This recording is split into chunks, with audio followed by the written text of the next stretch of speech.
Ferrari has seen some considerable changes in the winter break with a change of team principal and murmurs of a car that can not only compete but may be able to win the championship. But like all things in life, what goes up must come down. Ferrari's 2023 preparations have got off to one of the worst possible starts, with the team in chaos over their 2026 engine preparations. And to make matters worse, they will now also have a massive financial hole to fill. Stick around to find out what F1's latest decision is, why Ferrari has a financial gap, and what the latest is on their 2023 car.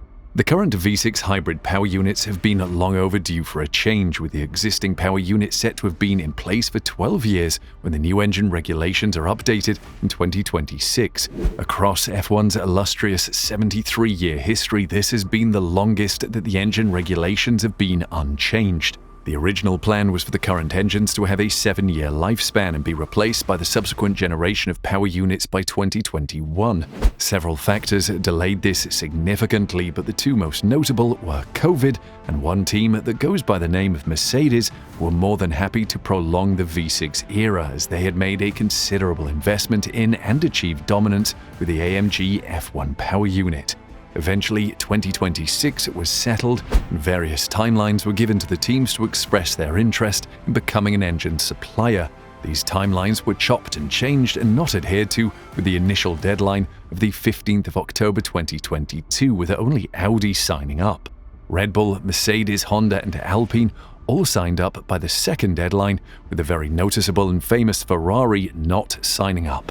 Ferrari did not sign up because of how Red Bull would be treated. According to Red Bull, they should be allowed to come in as a new engine supplier and obtain all the benefits of the additional permitted development that Audi and new entrants would gain. Incoming power unit suppliers are granted various testing, dynamometer concessions, and extra spending on the engine.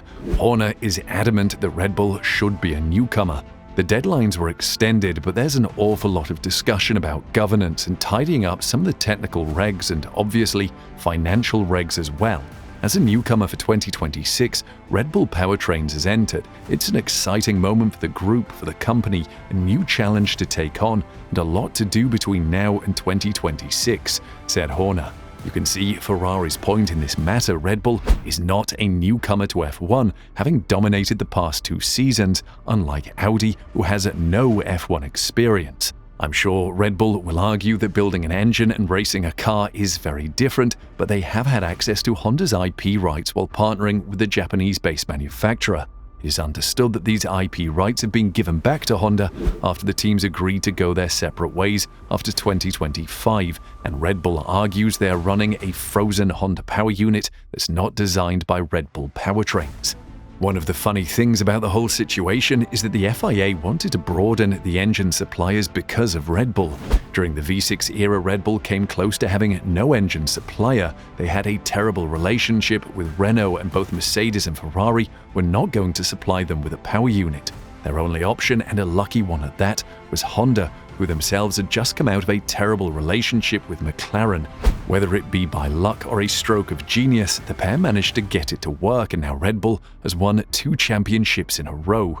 Enough of Red Bull though. Ferrari is one of the most powerful teams in F1 and is seen as a custodian to protect F1, and has one power that no other team has, and that is to veto any decision that they do not see as beneficial to the sport or gets one team an unfair advantage. There have been rumors that Ferrari will use this power, but nothing has come to fruition. There are also rumors that Ferrari may quit F1, but we will not even entertain that. With all that being said, Ferrari's decision not to sign up the latest F1 regulations has come around to haunt them, with the Maranello-based team being banned from the latest round of engine talks held on the 15th of December. This doesn't sound like a big deal, but if Ferrari does not make a choice soon, they may fall behind the pack in 2026. Now it goes from bad to worse for Ferrari. F1 is no cheap sport, with some branding it the billionaire's boy club. A loss of a sponsor can be detrimental, and that is precisely what has happened at Ferrari. They haven't lost 1, but 2 sponsors, and the expected financial loss is $55 million.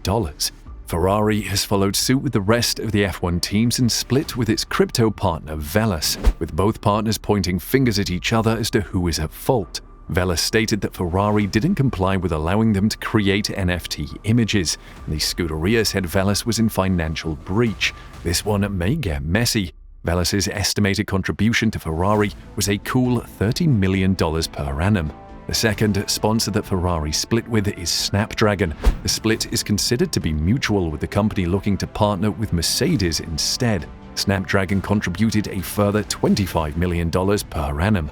This amounts to nearly a quarter of the Scuderia's commercial income. That said, a brand like Ferrari should have no issue filling this gap. And it is not all doom and gloom for Ferrari. Many believe the team can win the championship with a stable driver lineup and a new team boss that will hopefully eradicate the strategy errors that haunted Ferrari last season. They have the right mix to seriously challenge. Carlos Sainz having this to say about his new team principal in a recent interview. "Everyone in the paddock knows him and I'm sure he'll do well," said the Spaniard. "There will be an adjustment period, but Fred knows Formula One very well and also Ferrari. Now there will be this preparation phase to then start fully working with him. I don't think I'm starting from scratch. As I said, I'm sure I'll get on well with him and he'll be happy with me when he sees me work, my relationship with the team and with Charles. I think his well-tested relationship with Leclerc will be very useful to everyone, also to accelerate his acclimatization here. Healthy driver competition is precisely what Ferrari needs, and Sainz now thinks after 2 years at Ferrari, he can challenge Leclerc on a regular basis. And another who believes Ferrari can compete is David Coulthard. He recently told Mirror Sport, "I believe in Ferrari, not in the mystique, but in the lap time," the former F1 driver explained. They've had the qualifying World Championship in 2022, and their car has been exceptional. Charles was their lead driver for the majority of the year in terms of being able to exploit that performance, and I do feel the car has been coming stronger towards the end of the year.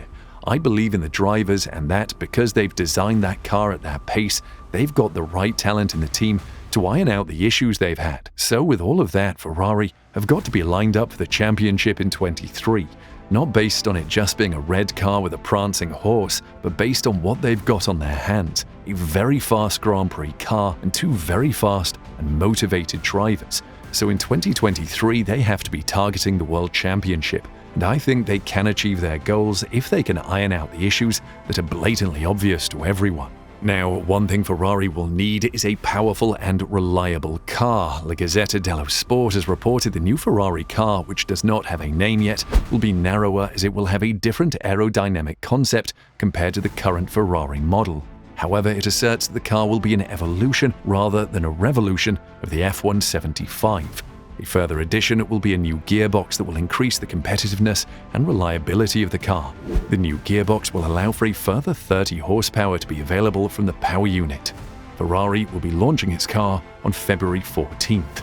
What do you think? Should Red Bull be given the benefits of being a new engine supplier, or is Ferrari right to fight against it? Comment below.